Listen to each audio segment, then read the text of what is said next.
Livro A Gênese, de Allan Kardec. Primeira parte, capítulo 9. As revoluções do globo. As revoluções periódicas. 6. Além do movimento anual da Terra em torno do Sol, que produz as estações, além do movimento de rotação que ela faz sobre si mesma em 24 horas e que resulta no dia e na noite, a Terra tem um terceiro movimento que se completa a cada 25 mil anos, ou, mais precisamente, a cada 25.868 anos, e que produz o fenômeno conhecido em astronomia como a precessão dos equinócios. Esse movimento, que não pode ser explicado em poucas palavras, sem o auxílio de figuras e sem demonstração geométrica, consiste numa espécie de oscilação circular que tem sido comparada ao movimento de um peão quando desacelera o seu giro. Como consequência desse movimento, o eixo da Terra muda de inclinação e descreve um duplo cone, cujo vértice está no centro do planeta, e as bases desses cones abrangem a superfície circunscrita pelos círculos polares, ou seja, uma amplitude de 23,5 graus de raio. 7. O equinócio é o instante em que o Sol, passando de um hemisfério a outro, se encontra perpendicular ao Equador. Isso acontece 2 vezes por ano, ou melhor, a 21 de março, quando o Sol vai para o hemisfério boreal norte, e a 22 de setembro, quando o Sol vai para o hemisfério austral sul. Mas, em consequência da mudança gradual na inclinação do eixo da Terra, o que acarreta outra mudança na inclinação do Equador sobre a eclíptica, o movimento do equinócio avança a cada ano de alguns minutos, 25 minutos e 7 segundos. É justamente esse avanço que é chamado de precessão dos equinócios, do latim praecedere, andar adiante, preceder, composto de prae, antes, e cedere, ir. Com o tempo, esses poucos minutos transformam-se em horas, dias, meses e anos.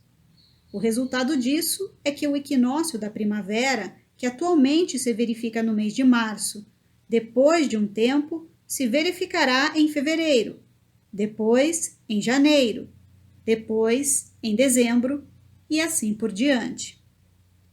Desse modo, o mês de dezembro terá a temperatura do mês de março, o mês de março a temperatura do mês de junho, e assim sucessivamente, até que, voltando ao mês de março, as coisas retornarão ao seu estado atual.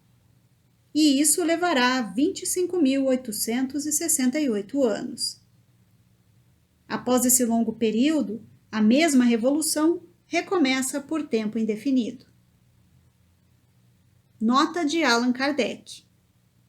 A precessão dos equinócios provoca uma mudança na posição dos signos do zodíaco.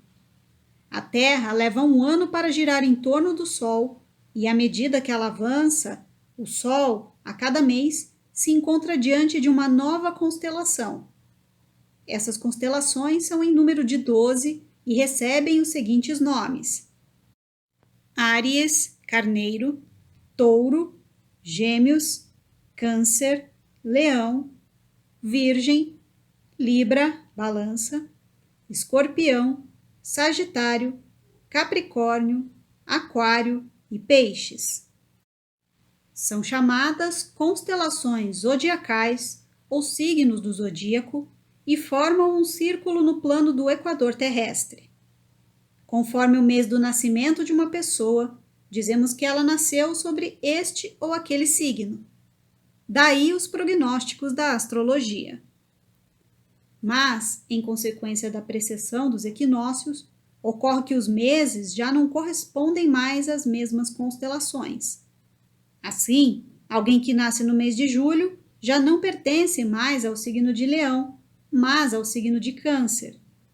Portanto, cai a ideia supersticiosa ligada à influência dos signos. 8. Desse movimento cônico do eixo da Terra, resulta que os polos não olham sempre para os mesmos pontos do céu, que a estrela polar não será sempre a estrela polar, que os polos estão gradualmente mais inclinados ou menos inclinados em direção ao Sol e recebem dele raios mais diretos ou menos diretos. É por isso que a Islândia e a Lapônia, por exemplo, localizadas no Círculo Polar, poderão, depois de algum tempo, receber os raios solares como se estivessem na latitude da Espanha e da Itália.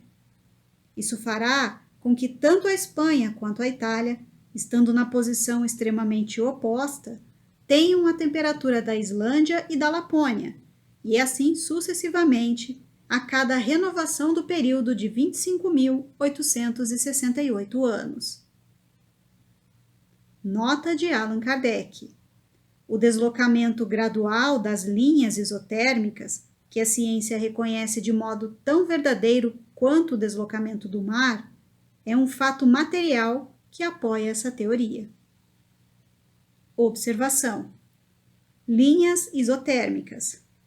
São linhas que, no mapa, unem pontos ou lugares da Terra que possuem a mesma temperatura média. 9.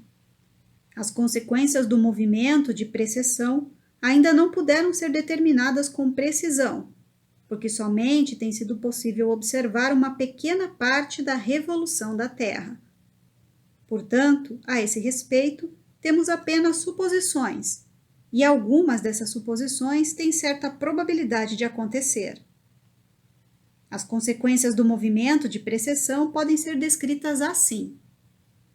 Primeira, o aquecimento e o resfriamento dos polos, de forma alternada, causaria o derretimento dos gelos polares durante a metade do período de 25.868 anos, e a formação desse gelo novamente durante a outra metade desse período.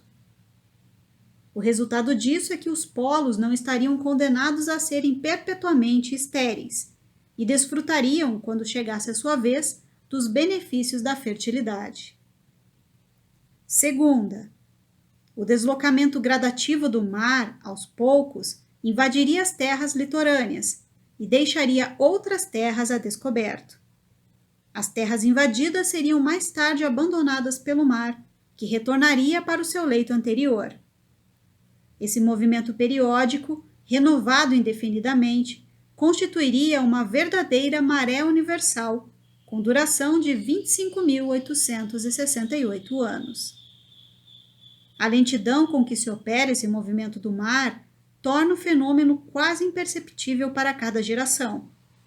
Mas, ao fim de alguns séculos, ele se tornará visível. Ele não pode causar nenhum cataclismo súbito, porque os homens se retiram de geração em geração à medida que o mar vai avançando e passam a utilizar as terras que ficaram descobertas. É ao movimento de precessão que alguns cientistas atribuem a retirada do mar de certas costas e a sua invasão em outras. 10.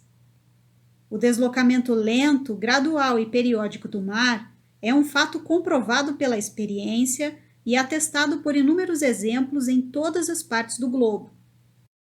Esse deslocamento tem como consequência a manutenção das forças produtivas da Terra.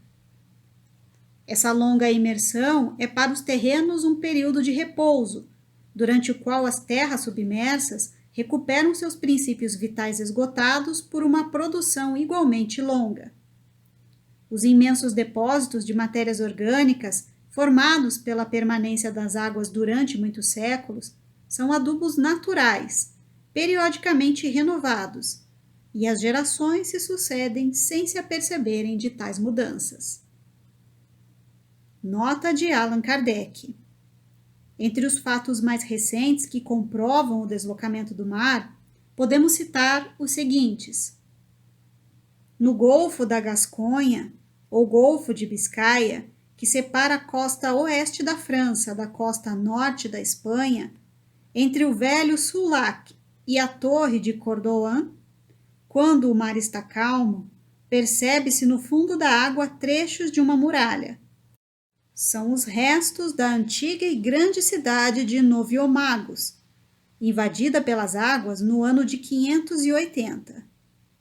A torre de Cordoan, que naquela época estava ligada à terra firme, encontra-se hoje a 12 quilômetros. No Mar da Mancha, sobre a costa do Havre, as águas ganham terreno dia após dia e escavam as falésias de Saint-Adresse, que aos poucos vão desmoronando. A 2 quilômetros da costa, entre Saint-Adresse e o Cabo Eve, existe o Banco de Eclat, que outrora era visível e ligado à terra firme. Antigos documentos confirmam que nesse lugar, onde hoje é possível navegar, existia o vilarejo de Saint-de-Chefcault. O mar invadiu o terreno no século XIV e a igreja foi tragada pelas águas em 1378. Quando o tempo está bom e o mar está calmo, é possível ver os seus restos no fundo das águas. Em quase toda a extensão do litoral da Holanda, o mar só é contido pela força dos diques que se rompem de tempos em tempos. O antigo Lago Flevo, que se reuniu ao mar no ano de 1225, forma hoje o Golfo de Zuiderzee. Essa invasão repentina das águas do mar tragou várias cidades. Pelo mesmo motivo, o território de Paris e da França será um dia novamente ocupado pelo mar, conforme já ocorreu inúmeras vezes, segundo comprovam as observações geológicas. Então, as partes montanhosas formarão ilhas, assim como são hoje as ilhas de Jersey, de Guernsey e da Inglaterra. Essas ilhas antigamente estavam ligadas ao continente. Navegaremos por cima de regiões que hoje são percorridas por estradas de ferro. Os navios aportarão em Montmartre, no Monte Valeriano, nas costas de Saint-Claude e de Meudon. Os bosques e as florestas, onde hoje se pode passear, serão sepultados pelas águas, cobertos de limo e povoados de peixes, em vez de pássaros.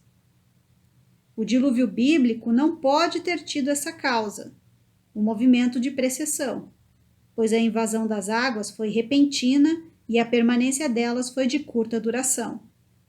Ao passo que, de outro modo, a permanência das águas teria sido de muitos milhares de anos e ainda duraria outros milhares, sem que os homens disso se apercebessem.